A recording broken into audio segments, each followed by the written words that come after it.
New at 10 tonight, a new report says 2 retail chains are selling handbags, shoes, and other fashion accessories with toxic levels of lead.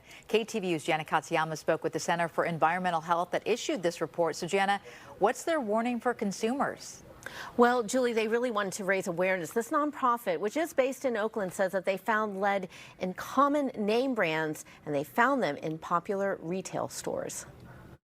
People usually don't think of shopping as a health hazard, but a report by CEH, the Center for Environmental Health, this week announced that discount retail chains Ross and Burlington have been selling products with high levels of lead. What we found is that handbags,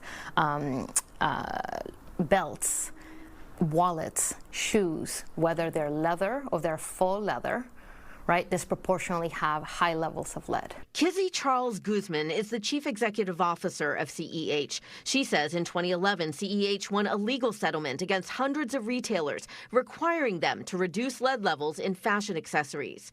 The CEH report released this week says Ross and Burlington remain the worst offenders. CEH investigators went to 63 Ross stores and 15 Burlington stores across California, including more than 12 in the Bay Area.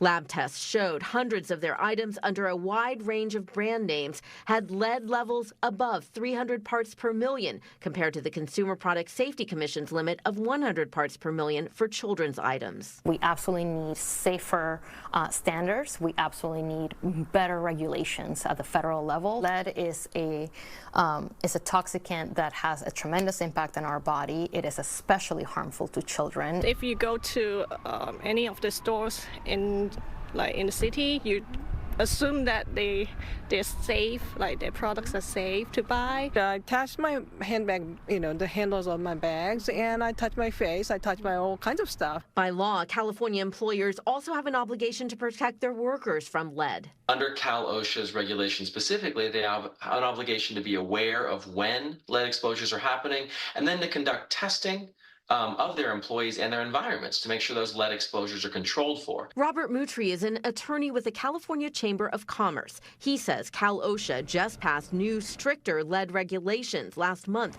that apply to all workplaces, including retailers. Under the prior regulation, you had workers with exposure up to 50 micrograms of lead, and now you're dropping that down to 10 micrograms of lead over an 8-hour shift. So it's drastically lower.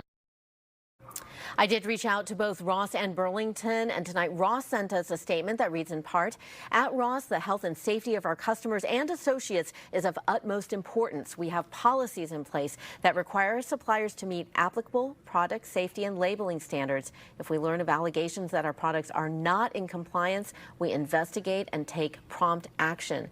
So far, we have not received any response from Burlington. We have posted a link to the report on our website under web links. Julie?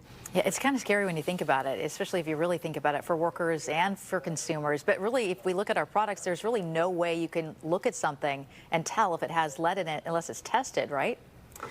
There isn't. One of the things they found is that in faux leather, the fake leather, that is where they were the highest. They emphasize that it's important to wash your hands, and there are also some consumer test kits, like you do paint, test for lead paint. Those are out in the market, but really they say they would like to see more regulation from people of these companies to put pressure to make that change. Yeah, so when it's made, so then the rest of us don't have to worry about it. All right, that would be good. Jana, thank you.